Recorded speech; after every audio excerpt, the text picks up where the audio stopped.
El secreto de la hacienda, Cantinflas ocultó al ídolo. 15 de abril de 1957. Mérida, Yucatán. Una columna de humo negro se eleva desde el suelo, marcando el final de una era. El mundo llora a Pedro Infante. Pero, ¿y si el fuego no se lo llevó todo? ¿Y si el ataúd cerrado no ocultaba restos irreconocibles, sino un vacío legal diseñado para salvar una vida? Durante décadas, un susurro ha recorrido los pasillos del cine de oro. El ídolo de Guamúchil no murió, simplemente cambió de escenario. Se dice que en las sombras del poder, entre amores prohibidos con las mujeres de los intocables y amenazas de muerte, Pedro necesitaba desaparecer. Pero nadie desaparece solo. Necesitas a alguien con un poder infinito, alguien que sea el rostro de México ante el mundo y que tenga las llaves de las puertas más exclusivas. Esa persona era Mario Moreno, Cantinflas. La leyenda cuenta que, mientras el pueblo lloraba ante una tumba vacía, un hombre con el rostro vendado llegaba en secreto a la hacienda La Purísima. Allí, bajo la protección del Mimo de México, Pedro Infante habría vivido sus años de exilio, cambiando los reflectores por el silencio de los campos de Cantinflas. ¿Fue un acto de amistad heroica o el encubrimiento más grande de la historia? Hoy, las paredes de aquellas haciendas guardan un secreto que la historia oficial se niega a reconocer. Bienvenidos al misterio que se niega a morir. El misterio del ídolo y el mimo, que ocultaban los muros de El Detalle. El día que México se detuvo. Es una de esas fechas que se quedan grabadas en el ADN de una nación. 15 de abril de 1957. El cielo de Mérida, Yucatán, fue testigo de una tragedia que, según los libros de historia, le arrebató a México su corazón. Pedro Infante, el carpintero de Guamúchil, el capitán de los cielos, caía en un avión B-24. La noticia corrió como pólvora, el ídolo de México había muerto. Pero, mientras miles de personas lloraban ante un féretro cerrado, en las sombras de la Ciudad de México, se tejía otra historia.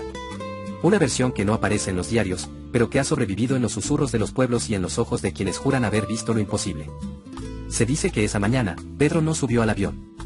Se dice que el accidente fue la cortina de humo perfecta para un hombre que necesitaba, desesperadamente, dejar de ser una leyenda para poder seguir siendo un hombre. Y para lograrlo, necesitaba a un cómplice. Alguien con la astucia de un pícaro y la fortuna de un rey. Alguien llamado Mario Moreno, Cantinflas. La conexión de oro. ¿Por qué Cantinflas? No eran solo colegas. Eran las dos columnas que sostenían el techo del cine nacional. Mario Moreno no solo era un cómico, era un filántropo, un hombre de negocios con nexos en la política y una inteligencia superior. Si alguien tenía los recursos para falsificar una identidad, mover influencias y comprar silencios, era él. La teoría sugiere que Pedro Infante estaba en una encrucijada peligrosa. Se habla de amores prohibidos con mujeres vinculadas a los círculos más altos del poder político, de amenazas que ni siquiera el hombre más amado de México podía ignorar. La solución fue radical, morir para vivir. Y aquí es donde entra nuestro escenario protagonista, la hacienda El Detalle, en San Luis Potosí, o la majestuosa hacienda La Purísima, en el Estado de México. Lugares tan vastos y privados que un hombre podría pasar una vida entera sin ser visto por el mundo exterior. El refugio del ídolo, la hacienda El Detalle. Imagina la escena, una camioneta negra cruza los portones de una de las propiedades más lujosas de Cantinflas. Un hombre baja con el rostro oculto, o quizás, desfigurado por un accidente que sí ocurrió pero que no fue fatal.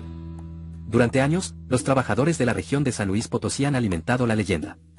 Hablaban de un invitado eterno, de un hombre que cantaba a media voz en las noches de luna llena, cuya voz recordaba a los mejores tiempos de Tizoco los Tres García. Se cuenta que Mario Moreno visitaba la hacienda con frecuencia, no solo por placer, sino para supervisar el bienestar de su protegido. Le llevaba noticias de sus hijos, de su pueblo, y quizás, de cómo el mundo lo seguía llorando. Era una prisión de oro, rodeada de hectáreas de soledad. El presente, ruinas y fantasmas. Tono melancólico, más serio. Pero, ¿qué queda hoy de esos refugios de leyenda? Si hoy viajas a San Luis Potosí en busca de respuestas, te encontrarás con una realidad cruda. La hacienda, El Detalle, es hoy un esqueleto de concreto y piedra. Aquella propiedad que Cantinflas construyó con una inversión millonaria en los años 40, hoy lucha contra el olvido. Las paredes, que alguna vez fueron testigos de las fiestas más exclusivas y, supuestamente, del refugio de Pedro, ahora están cubiertas de grafiti y maleza. El abandono es desgarrador. Las 12 recámaras donde el ídolo pudo haber pasado sus noches de exilio están vacías, con el techo cayéndose a pedazos. Los lugareños dicen que, si te quedas ahí cuando el sol cae, el viento silba melodías de la época de oro. Algunos afirman haber visto la silueta de un hombre con bigote, pero no el de Cantinflas, sino uno más grueso, el de un jinete que espera que su caballo regrese. Por otro lado, La Purísima, en Ixtlahuaca, ha corrido con mejor suerte, convirtiéndose en hotel y club de golf, manteniendo viva la elegancia de Mario Moreno. Pero es en las ruinas de El Detalle, donde el misterio pesa más. ¿Por qué Cantinflas abandonó ese lugar? Algunos dicen que los recuerdos pesaban demasiado. Que ver la decadencia del lugar era ver la decadencia de un secreto que ya no podía sostener. Antonio Pedro y el veredicto del tiempo. La leyenda tomó un rostro real en los años 80 con la aparición de Antonio Pedro. Un hombre con el mismo timbre de voz, las mismas cicatrices y una mirada que solo alguien que ha vivido 1000 vidas podría tener. Se dice que Cantinflas, antes de morir en 1993, dejó instrucciones claras. Nunca confirmó la historia, pero tampoco la desmintió. En sus entrevistas, cuando se le preguntaba por Pedro, sus ojos brillaban con una complicidad que los fans interpretaban como un "él está bien". ¿Fue Pedro Infante el huésped secreto de las haciendas de Cantinflas? No hay un papel firmado que lo pruebe.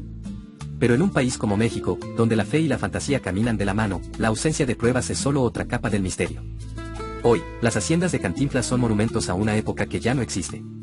Una está llena de vida y lujo, la otra, el detalle, es una ruina que se niega a derrumbarse por completo, como si estuviera esperando a que su último secreto sea revelado. Quizás Pedro Infante nunca estuvo ahí. Quizás realmente se volvió luz en aquel accidente de 1957. Pero mientras existan estos muros viejos, mientras la voz de Cantinflas siga resonando en sus películas y mientras alguien, en algún rincón de San Luis Potosí, jure haber escuchado a un hombre cantar Amorcito Corazón entre las sombras, la leyenda seguirá viva. Porque al final del día, la verdad puede ser aburrida, pero el misterio nos permite creer que los ídolos nunca nos dejan del todo. ¿Ustedes qué creen sobre la muerte del ídolo? Ya han pasado muchos años del acontecimiento que enlutó a México, y hasta hoy existe la creencia popular que en realidad, Pedro Infante no murió. Te leo en los comentarios, comparte el video y regálame un like, que para ti es gratis, pero para mí y mi canal vale mucho. Esto es los recuerdos de ayer y los sucesos de hoy, en la música y algo más.